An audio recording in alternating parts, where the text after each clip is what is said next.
For the final time in 2026, we are here to talk about the AFL Fantasy experience and what a ride it was. We finally made it to the end, and for some of us, it couldn't come quick enough. Let's go! Archer's done it from nowhere. Blasted the goal from inside the field. Shade from the boundary. Dusty.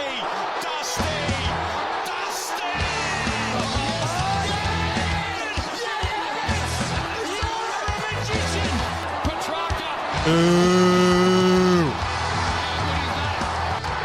The legend becomes immortal.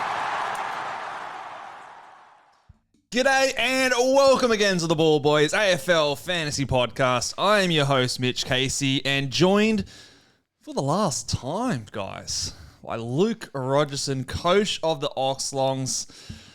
Bit emotional thinking about that now, mate, but how are you? This has been the slowest moving train crash of all time. It feels like we've been waiting for the end for 24 weeks almost at this point. It just... The season never really got off the ground, did it? This has been such a tough season. And I think, sometimes you have a tough season and it's just your team personally, but I would hazard a guess to say that most people... No one had fun this year. Unless you drove away in the tundra. Well, even if you went away in the tundra, the season has just been injury after injury. You haven't been able to really get into an upgrade cadence like you talk about. It's been tough. It's been a tough one. Been a tough year. I never completed my team. Never got all the rookies off the field. Yeah, Todd Marshall's rocking around at the Ox shits, mate. He's leading the off-season charge. But it's about the memories you made along the way. All the friends you made, like Christian Petrarca, Jai Caldwell, and throw those friendships Hugh in the bin. McCluggage, all those guys that we love to have in our side. But we're going to go one more round and a little bit of a compact podcast that obviously no trays we make, but we're going to do, for old time's sake, we're going to go through the BOGs and Flogs, what we've learned this year, and maybe even a little sneak peek on some players that we're looking at for 2027. But first, how did you score, Luke?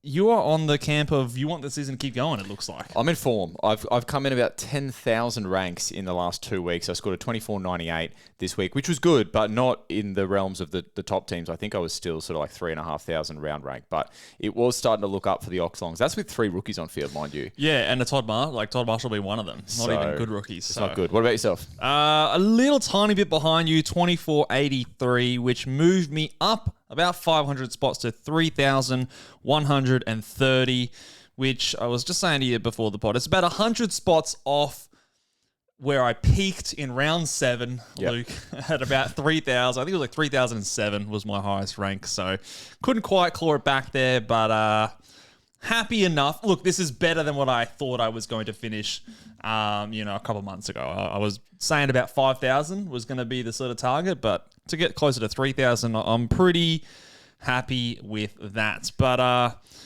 don't know. Are we going to do the sponge and camel? Yeah, or? of course we are. We're going to finish it properly. Let's do. Last one for the season. Let me find some music for us. That'll do. Camel. Yeah, I don't think you clicked it though. No, I did. That'll do. Sponge now. Sponge. Change it up. Who lives in a pineapple under the sea? SpongeBob SquarePants! Absorbent and yellow and porous is he. SpongeBob SquarePants! It wouldn't be the final episode without some sort of technical difficulty. Well, this is the kind of professionalism we're going to miss from you, Luke. So the sponge of the week, it just has to go to Bailey Smith, I think, who went absolute crazy against the Tigers, kicked 3 goals, 40 touches, 159, Luke. And I thought Max Gorn 148 VC. I thought, great, here we go here. I've got the biggest score of the round. And Baz Smith went, nope. Sometimes these are the hardest ones to do when the eyes of the world are on you and everyone expects you to go bananas. Yeah. And Baz had not the quickest of starts in this game, but he pulled it back. I can't recall if it was his second or his third quarter, one of the two. It might have been third quarter, 63. Yeah, monstrous. So he did what we expected to do, and if you held out and you didn't take a St Kilda VC or a Max Gorn VC, you were rewarded. Yeah, absolutely huge in this one. I think that's his biggest score of the year, or if not, very close. So he gets the camel. He gets the sponge for beating up against the hapless Richmond Tigers. What about the camel, Luke? My hump, my hump, my hump, my hump, my hump, my hump, my hump, my hump. I've humped my way off the screen there. It chopped off half my head humping so hard. We're going to miss those moves of yours. Who was Humpy? I'm going to give, I've got the wrong name here, but I'm going to give the Humpy Award to Jarman Impey, Luke. Ooh. And there comes a story with this one. So the race at the top of the AFL Fantasy rankings to win the $200,000 number one prize, Luke. The biggest prize we've had by far. It's a lot of money. So a Tundra, 20,000 crypto, grand finals package, the whole shebang. Second place gets what, 10K? It's still nice, but It's measly. it's not, it's a fair way off. Yeah. There was a team coming into the round second, was trying to make up ground. The powerhouse were trying to catch Wagmantle, who had just leapfrogged over him, I think it was 1 or 2 rounds beforehand. He needed, in the final game, Jarman Impey to score 62 points Surely. against West Coast. West Coast. He scored 59. And so the car slipped out of his hands by 3 points because Jarman Impey could not get above 60 points. I don't know how I would ever recover from that. I was just thinking the same thing. I was thinking I would be so fucking torn up about that. I don't know. That would sit with me for the rest of my life. The other thing too is That's unbelievable. No doubt, coach of the powerhouse was Patrick. No doubt Patrick was watching the game. Or maybe he wasn't. I wouldn't Maybe have. he wasn't. But I wouldn't have. you know what fucking come along? The old moist meter. Oh, mate, it was wet. It was not impy conditions. No, but It was the moist. I reckon the moist meter. 62, Luke. He could do 62. I don't care. I mean, but you're telling me that the moist meter doesn't take 3 points off? It does. Oh, yeah, I'm sure it does. If the heavens don't open up, Patrick's driving away in a Tundra. Yeah. Instead, he's experiencing more of a Siberian Tundra, Oh, which is very lonely. the poor man. He made up ground, so he was coming second to start the round. Yeah. He scored more in that final round than what Wagmantle did. Was it above lost him by by what, 34 points, lost by 3. So 62 would have tied it. 63 would have won it. And 3 points is a slim enough margin. Yeah, we're still on the camel. But it's a slim enough margin that you'd look back at every moment in the season and go, a tackle that should have been holding the ball that was called in the back. Or, free kick. There's probably some bullshit high tackle that they called. Yeah. Or some holding the ball that was pretty harsh. Yeah. Or score adjustments. Oh, mate, imagine if there was a score adjustment late in this one. Obviously, it's a bit late now, but yeah, that is probably the camel of all camels. And shout out to Patrick. That is a very unfortunate way to finish the season. Hopefully, the 10K is going to cheer you up a little bit at least. But what could have been? Absolutely. Let's do BOGs and Flogs, eh? And the winner of the Norm Smith medal. You're an embarrassment to what you do, mate. We started on Thursday night with a pretty fun game, to be fair. St Kilda and the Gold Coast. All games should be like this. Nothing to play for except stats. Just teams just going big out scoring. I love it. Just trying to get pill. I'm going to give a huge shout out, the bog in this one, to one John Noble. 153. The man has been a roller coaster for much of the second half of the season, especially. And we finished on a high, and it was just enough to get him over 100 points for the season average. So 153, love to see it. Was a unique in my grand final matchup, Luke, which I managed to scrape by and win. Good on you. Was there a bit of cash incentive there? Bit of cash, yeah, okay. just shy of $1,000 there. So nice, mate. Very nice. That's a nice to go in the kitty. Something to take out of this season. So he was a great start. What was not a great start of that matchup was another unique I had, which the flog in this one goes to. It's Rowan Marshall, but it really is. It's TDK. It's Ross Lyon. Why are you playing TDK when he was clearly injured? He injured himself in the last 40 seconds. It's horrible. The guy was supposed to be managed the week before. There's nothing to play for. Why are you playing this man? No, that injury comes in the first 10 minutes of the game, and Rowan Marshall's going to score you 130 there too. Huge. It's tough. I would have got my highest rank of the season with that. But so just a flog for playing TDK. And honestly, a flog for the Saints for signing TDK in the first place and ruining Rowan Marshall's career and his life. Friday night, I thought could perhaps be the match of the round. It wasn't to be. It was a bit of a fizzer in the end. I'm going to give the fantasy bog to your boy Jordan De Goey, who after having the old sore rectum a couple of weeks back, a lot of would have traded out. He was a unique for you, so 117 in the forward line where we had people like Sparrow scoring we'll get to 50s. him. We will get to him. He can be the bog in this one. There wasn't too much floggery, to be fair, in this game. But we had a couple of those forwards that were scoring sub 100. So, I mean, Zach Bailey, you're happy with the 97. But Darcy Cameron, you still... 88? Yeah, no, you got to be better than that. Yeah, in the well, ruck. okay. You're around the pill. What about Nick Dacos? How's he escaped this? No, Nick 69. Dacos. No, but... Very happy with your performance, Nick. Very happy with your performance. He parked up. I think I saw at the one point on the thing, he had like 25 minutes on the bench. You can't be the flog when you're irrelevant. Yeah, true. Everyone nobody was VCing. Yeah. It was completely... I mean, I wonder if anyone looped him.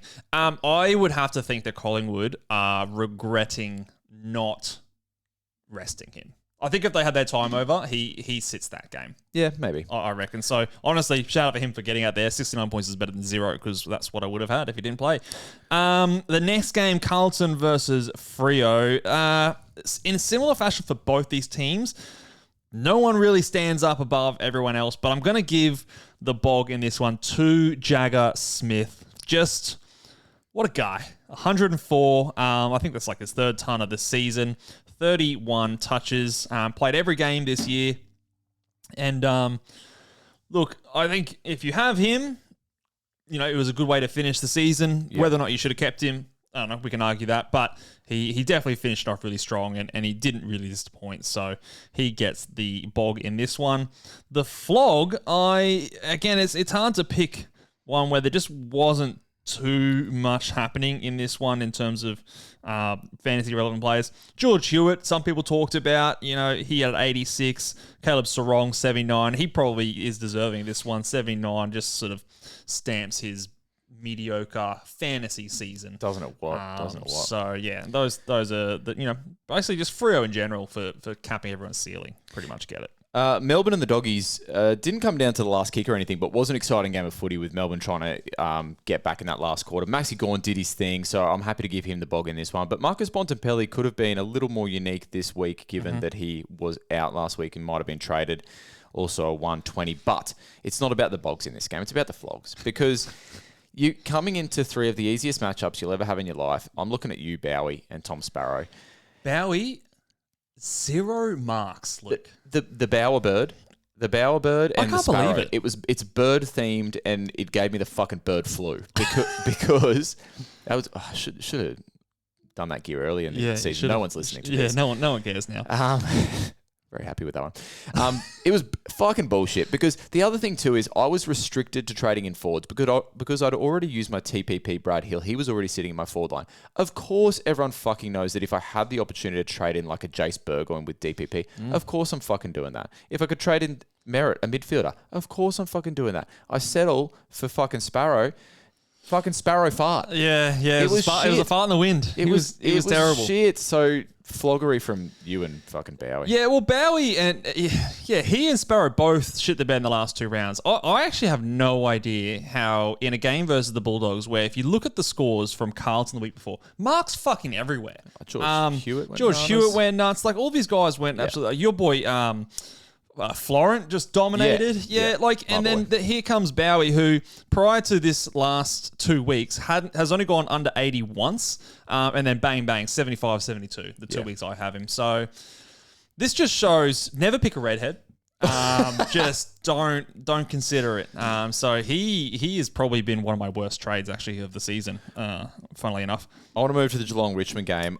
Of course, the bog's going to be Bailey Smith, but I want to shout out Sean Manor. He was going to be the bog. Yeah. Okay, he was. He was going to be the bog because a lot of people might have taken the punt there. I was kind of anti it. I think I flagged the name a couple of weeks back. You should have done it. You might remember. It doesn't matter. When you don't put your money where your mouth is, you can't claim it. So I can't claim it, but if you did go Sean Manor, you were vindicated. Yes. Floggery, Jeremy Cameron. Yeah, Jeremy Cameron didn't quite work out. Where did he go? 71. Is it a bit harsh to give it to Sam Banks for going to hospital? Probably. He had 12. Probably. It's a bit harsh. Polkinghorne, a lot of people might have been relying on him, coming onto the forward line, 46 points against Richmond, kicked 2 goals. probably could have hoped for a little bit more. It's hard to have too many expectations for Richmond players in this one here. But just for those Geelong players who didn't fill up, Cameron, Polkinghorne, sort of the guys that come to mind there, they can get the flog. I'm going to go a little bit different in the Adelaide GWS game here as well because, Isaac Rankin, of course, was the highest scoring player and a lot of people have him. But I want to just give out a shout out to Hugo Hulkahan, who it hasn't been anything absolutely red hot, but we've needed him in the last 4 weeks. We absolutely have. And he really hasn't dropped a dirty rookie score in that time. No. And a lot of people have been fielding him. And that kind of extends to Fitzgerald in the Melbourne game too. Yep. So good on you. I tell you what, I rather Hulkahan on field scoring those kind of scores than I would having fucking Lockie Whitfield. Oh, mate. Him and Nick Dacos. What is two going worst on? players on the field and this week. To be fair, Lockie Ash kind of saved his score to a 90-odd as well, so they can both have the flogs in this game. It's a terrible matchup, but yeah, they obviously... no good. No good in that one. Let's go to the next game, Essendon versus Port Adelaide, and the bog in this one goes to Jace Burgoyne. I'm going to bring him up later in the podcast, but I really like this guy. I think he could be an early contender for, the next guy that kind of gets a good run on the podcast. Like, we've been a big Wang fan so far this year, but I don't know, Jace Burgoyne, I like the way he goes about it. Like the cut of his jib. I do. Yeah, I like his fantasy builds. 30 disposals, 2 goals, 5 marks, 8 tackles. Again, 21 kicks to 9 handballs. It's fantasy gold right here. So I really, really like what he did. Also, shout out to your boy, Joe Richards. Saved it. Saved it. Bit of coaching at halftime from yourself. I took him aside. I took him into the showers, actually. And I said, Joe, sort it out. Sort it. Come on. I won't have that. Yeah, no good. Flog in this one. Again, can I give it to Jai Caldwell for just being shit? Actually, do you know the... he started well. Do you know... Actually, no, we'll go to this later. I'll talk about... Okay. Jai Caldwell get a bit of a mention. But I'll also give a bit of a flog to Jacob Farrow, who might have been on some people's fields. His 53, not good enough. And yeah, Toddy Marsh, 33. Come on. We needed a 70 for the spicy take. Grow up. Didn't happen. Grow up, Todd. Thought you'd become a premium. It didn't matter. Not to be. You'll soon see it didn't matter. But let's go Sydney, North Melbourne. We obviously plenty going on with Sydney midweek last week, but we did say that I thought that Errol would help right the ship, and he did exactly what we expected. So 40 Popped a bit of attention too as well. Not good attention because he's had 41 touches. Didn't do much. So well done, Errol. Not a heap of floggery here. What can the floggery happened last weekend, I think. Okay, I think that's a fair assessment. Yeah. What about the last game of the round, Mitch? Last round, can you really pick a bog in this one? Connor McDonald, 101. Maybe if you did better than going to Sparrow. The highest score is Milan Murdoch, 102. So can't really pick a bog in this one. But flog, I'll just drive by Jarman Impey one more time because that guy cost someone a fucking car. You'd be excused, Patrick, for making some pretty violent threats. Oh no, we don't want to. No. No, you're right. We're not about that. We're not about that. You wouldn't be excused. No. I'd be doing that to my friends and family, saying those things, but not to the actual player. No, Jarman's probably a good fella. Yeah, he's probably a good guy, but I don't think I would be a Hawks fan after that one.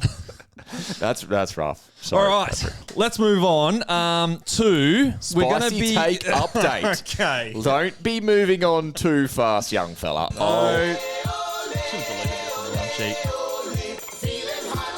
I'll take the reins for the last time this year, thanks, young fella, because it is the Spicy Take update, and as the Spicy Take Commissioner, I do need to update everyone on the progress of the Spicy Take. So, this week, I had Toddy Marshall 70-plus, third consecutive week. Didn't happen. That's okay. I'm on 3 points. Mitch had Zach Merritt 140. Was never going to happen. Never looked like happening. 50 points in the first quarter. Thank you very much. He's going for 200. The Patreon family, in an inexplicably weird turn of events, had Polkinghorne 80-plus. I can maybe see that against Richmond.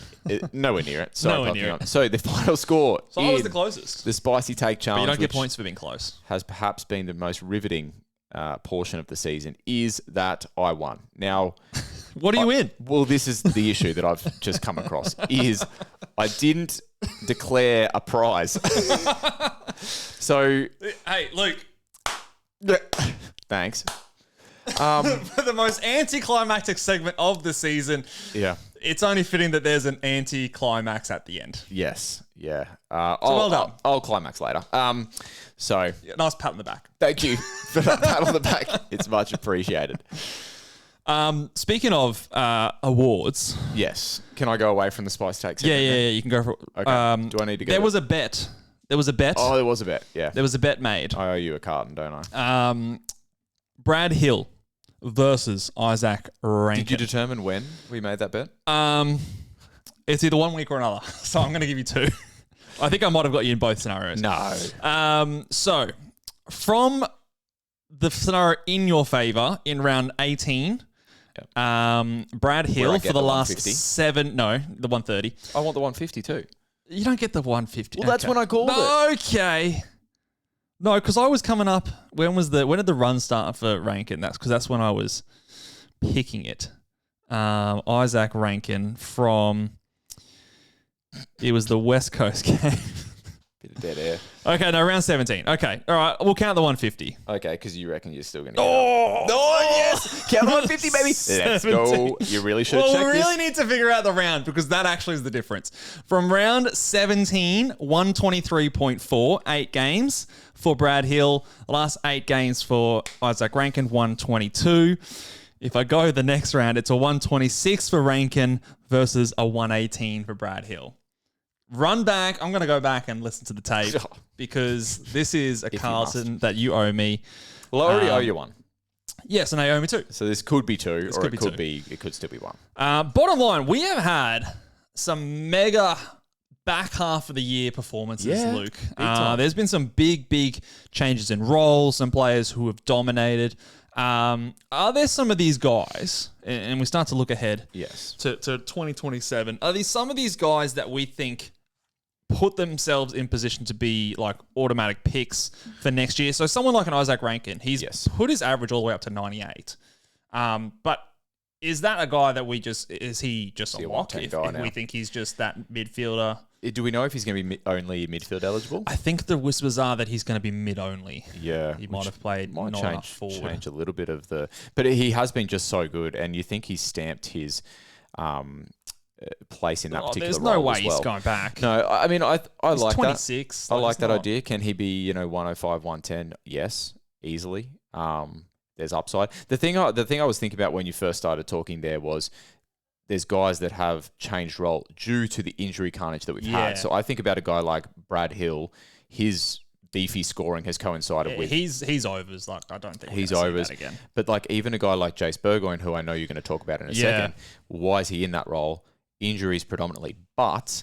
Zach Butters. And Not coming back officially. And when you play so well, like for some of these young guys, when you go into that role and you dominate it, Joe Richards could even be put into that camp. Like the coach is going to have to give you more time in that role, right? The commentator's usually a bit of a slow bunch, but they've started talking about it in the last game. They finally caught on to it. Okay, he's starting to put up some good numbers here.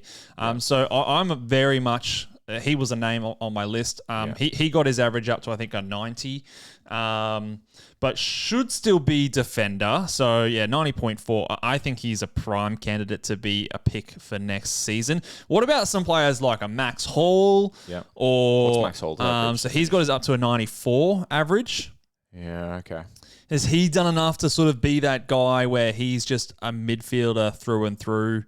I'm not sure. He played a lot of forward early, so he might still have the forward status. If I'm having a guess.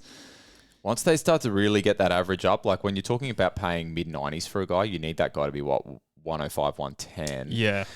And obviously St Kilda's starting midfield is going to be...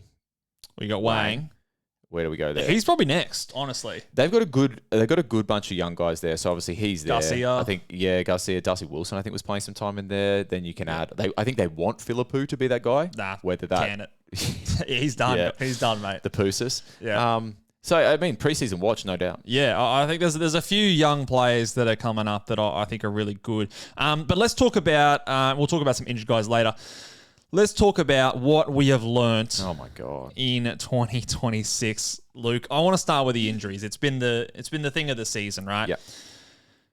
Do you know, I counted up today how many players I've had. Do you want to have a guess how many injured premiums I've had? Just for your team? Just for my team. So this is premiums only. I'm not talking about... I even excluded the... who was the Bulldogs guy? Butterick. I excluded players like that. Okay. Rookies don't count. How many premiums? Did you include Jai Caldwell? Yes. Because I paid a premium price. I paid a premium price. That's highway robbery. I'm going to say, is it north of 18? Yes. Comfortably. Okay, so we're 2-0 Yep. plus. Yeah, oh, yep. Jesus, what, 24? Something like More. that? No way. More. 25? More. 28? More. There's no chance. 29. You miscounted. No, 29 injuries. You got receipts? Who are your names? Yes, I do. I'll go through. Oh, it's I pretty mean, boring podcasting.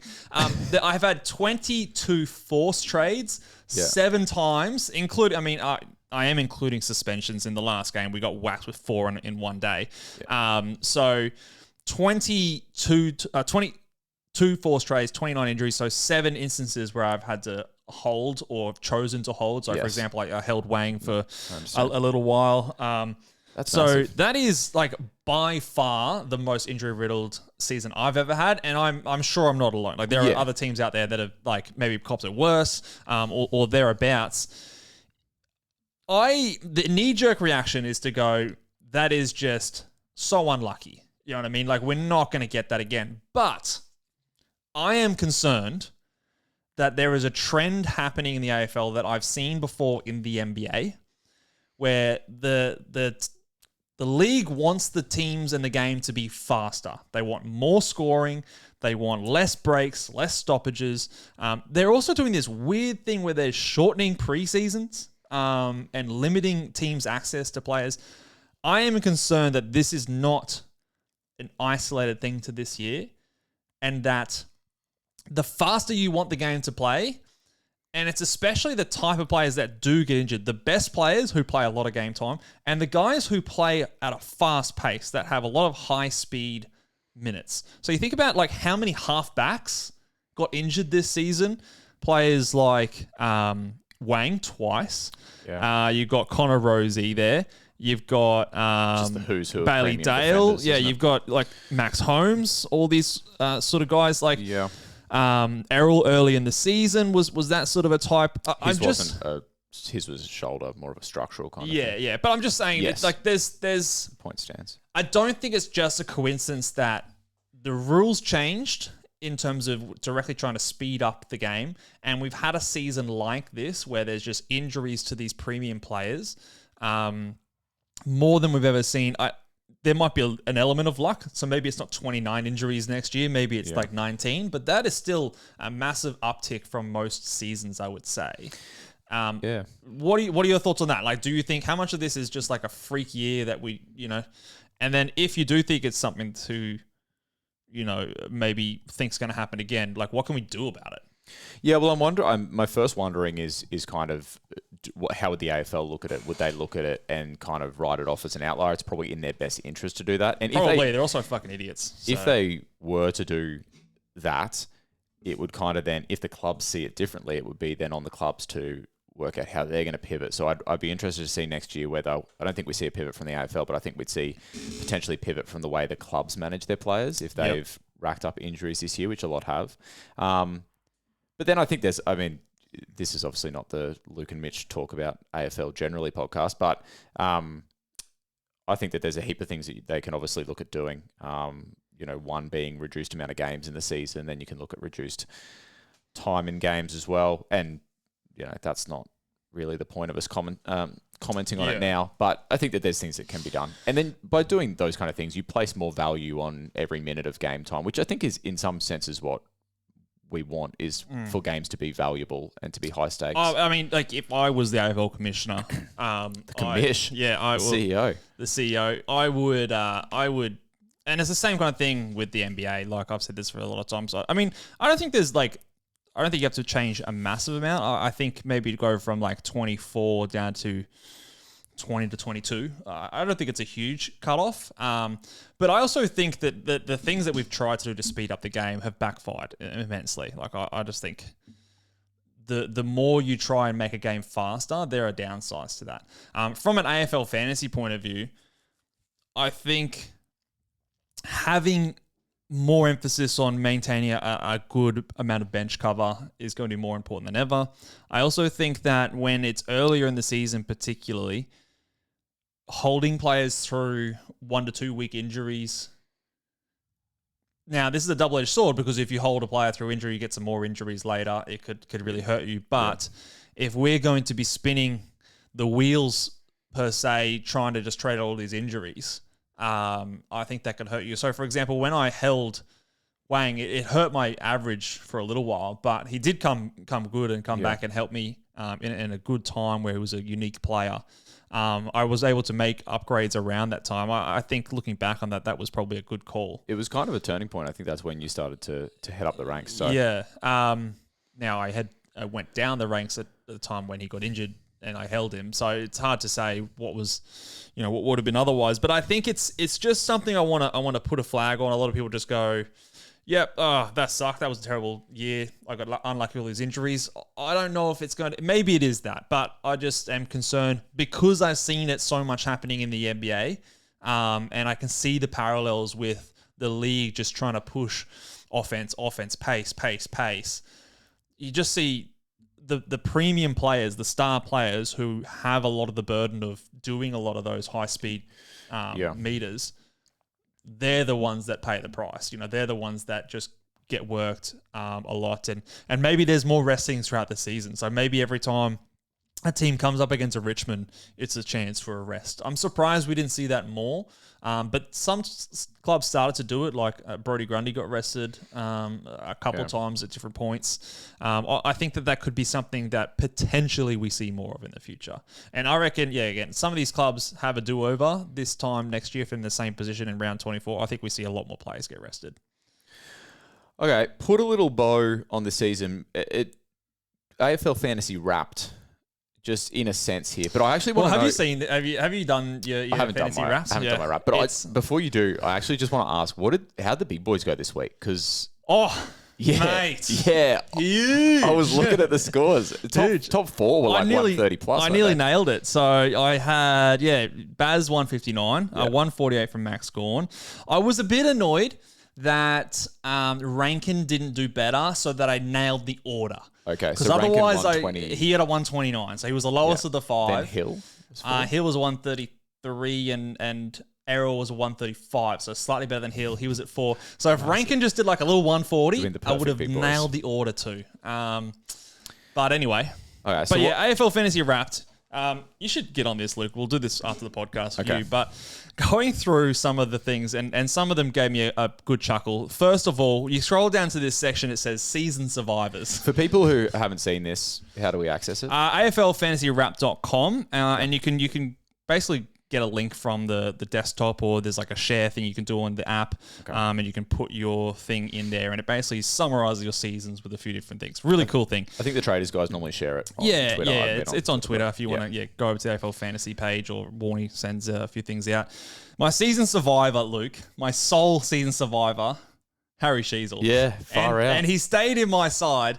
I did the team morale thing. I traded out the Sydney boys because can't have that. Smart. And so she's got to stay. When I VC'd Max Gorn, guess who got the C for him? Oh, Harry Sheasel. He brought the ship down to finish it off. Captained the ship right to the end. Good on him. That's very sweet. I just feel like he got the boys around. That's wholesome. That's genuinely wholesome. So he was the only player that survived my entire year. And he didn't even really survive the entire year. So that was pretty funny. My buy rounds got an A+ there. Moved up a total of 7,728 spots. So pretty happy with that. My captain average, personally, was a 120.6, which I'm going to call a pass mark because that is better than any other player scored. Okay. So my captain's... Just a pass mark. I do think I could have done better. I think the second half of the year was massive for me once I started getting the players in. I had 3 scores below 100. The lowest and the biggest standout poor score was that Cozzy Pickett one. Yeah. Early on. And I'm almost going to give myself a pass because that was not meant to be. He was not meant to be the captain. Wayne was a laid out. I was flustered. Anyway, that one sucks. I didn't have Nick Dacos or Bailey Smith for the entire first half of the year. So for a 120 without those guys for a good chunk, I'm pretty happy with. Definitely came home strong. Highest scores, blah, blah, blah. Look at this lowest on-field scores. Yeah. That is abysmal. My worst score for the whole season, fittingly, was Jai Caldwell in round 11, a 27. Was this when he limped around? That's when he limped around and then sprinted off to the bench. He injured himself sprinting to the bench. If you remember this. Yeah, that was good. And yeah, limped around so this score would count instead of, I think it was like 100 Retchko on the bench or something like that. He was just sitting there. So that was fun. That's rough. Sam Banks also makes an appearance in there. The one I want to get to here, actually, regret trades. Oh. So someone who scored 100 plus when I traded them out the week after. Because my team was so bad. Wait, so you traded someone out, then they score 100 plus. Okay. Because my team was so bad, I had none. Zero. Oh, yeah. So good on you. So luxury trade season never happened for me this year. That's the best way to not lose it. Exactly. Is to not play it. Just have a shit team. So always have injured players. So I thought that was pretty funny. Nice. Here's my trade history. This is where I counted up all the the injured and forced trades. Time on ground rules, interesting one, the new one for this year. Yeah, how many points did you gain by the TOG rule? Okay. So in total, my emergency score would be an extra 230 points, which I actually think is probably on the high side. It's not bad. I got 104. A lot of that, so nearly half of it was from a Hugo Hawker-Hahn coming in for a Jack Sinclair when he scored his 2. Kissed. But yeah, about five instances where I've scored points because of a time on ground rule, that's pretty interesting. The biggest cash hogs is the next one I wanted to do. Number one on the list and number one in the entire competition, Jai Caldwell. That's how much he lost. That's how much, and that's not total because he lost more than this. I traded him out at round 12. Just for you. He lost me $380,000. To give that in perspective, that's $140,000 more than Christian Petrarca lost in the back half of the year. So, yeah, safe to say that torpedoed my season before it even started. Jack Steele at third on that list, losing 205, is astounding given the way he started the season, and you had him from the start too. He fell off a cliff, didn't he? He did fall off a cliff. He had those back-to-back 130s. Yeah, and poor people fucking got on straight after that. Yeah. So, you could have lost more from a Jack Steele. Yep. Colby McKercher from opening round, traded him out in round 15. That was bad. And surprisingly, Isaac Heaney. I mean, I do think I just brought him in at a time where he was very expensive. Yeah. Those are probably the main ones I wanted to have a look at there. But just the Jai Caldwell really just hammered home how much that guy sucks. Imagine starting with 400k less than everybody else. Make sure you check it out, AFLFantasyWrapped.com. It's a good, fun little way to go through your season. Yeah, absolutely. Last sort of thing here, we talked about some of the guys who finished the season strong. I want to go through some guys just for 2027 to keep your eye on. Yeah. Some guys that injuries affected them. So Nick Martin and Tom Green are two guys that didn't play at all this year. Nick Martin should be back well and truly in time for the next year. Tom Green a little bit closer to the start of the year. Yeah. Will Nick Martin get any discounts applied? Or? He will get a 30% discount based on last year's score. So he'll be priced like 70 odd. Okay. Yeah. So F1. Yes, and he'll still have his forward status. Tom Green will have the similar thing, so he'll be priced around the high 60s, low 70s. Yeah. So pretty hard to say no to that, assuming he'll be fine. Connor Rosie will get a big discount. Yeah. He only played 2 games this year, so he'll get a discount on his 105 or 104. He was going to be such a good player for us this year too. I think so. And now there's going to be no Butters. I think he's almost a walk-up lock. Yeah. Couple of guys that may be a little bit less lock-ish. Hugh McCluggage. They don't need him anymore. They should see what they can get on the trade table for Hugh. He had a horror year. He had injuries. a rough one, didn't he? Is it how much Like, how much is he going to bounce back? Is he going to bounce back, number one, and how much is he going to bounce back? Yeah, I mean, he may well, but like I said before, and I'm obviously not a Brisbane fan, so they're going to know him more intimately than I do. But like, I mean, if Neil's gone, yeah, but is he still the embarrassment of riches? Levi Ashcroft could move in. He might. Hugh McCluggage might still be surplus to needs, even with Neil gone. Yeah, that's how fucking good they're looking. They'll win. Annabelle didn't play. He played like 2 games all year. And as much as it pains me to say it, they'll win the flag this year. What's Bailey doing? They'll win the flag this year. Easy. No, I can't stand that. I mean, think about where they finished and who they're going to play in the first round of the finals. Yeah, they're going to walk over Sydney. Do you know what I mean? Yeah, they're in a great spot. So he's an interesting one. Gabba prelim, less of a lock. Tim English, he's priced at 80. Like, he averaged 80, I think, with all of his injuries. You'd hope that the Dogs are back up and humming next year 85. too. I keep saying that like I've dismissed the Dogs' entire season, but it hasn't been Dogs like from a fantasy perspective, right? No, it hasn't. So he's had a very tumultuous season. As someone we started at the beginning of the year, thinking he would go well on these new rules. I think he just never really got it going after that first injury. Had a really rough trot after that. So those are some players that I think you could you go Jai Caldwell? No, I don't think you could. I actually think he's just done. I don't think he's sniffing the midfield role that we saw. Like, it's going to go down. Like, you're going to look at his like season or career fantasy stats, and you're going to be like, "What the fuck did he score 105 this one year? What happened? Yeah. How did he? What happened? How did he do that?" But anyway, I'm not going to talk about him ever again. It's pretty outrageous.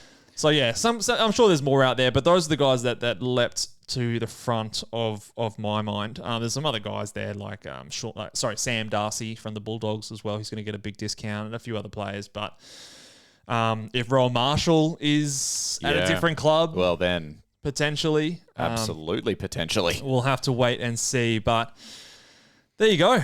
That'll pretty much do us. Anything you wanna say to wrap up the pod, and anything you wanna send the people out with some wholesome, nice advice or life advice? Or no. But that's I mean, we mentioned it last time, but yeah, like my last podcast. So I am very appreciative for anyone that is actually tuning in and listening to this last podcast. It's been awesome. 3 years, learnt a lot. It's been heaps of fun. And part of that fun, I think, is the kind of generosity of the community, other people that do the same thing that we do, but then also people who listen in.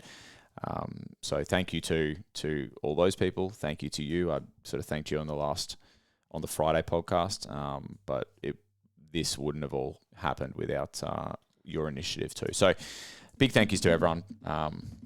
Well, that's it. Done. That's dusted. It. Hey? Done and dusted. We might see you around. But anyways, thank you very much, guys, for tuning in for 2026. 2027 may look a little different. It might not. I have yet to decide. But in some way, shape, or form, I'll be doing something. So we'll stay tuned, see what happens there, and have a great off season. If you're playing AFLW fantasy, good luck. If you're not, you're having a break. Good luck with that too, filling your time. And we'll see you in 2027, where we're gonna do it all again. Until then, guys, bye.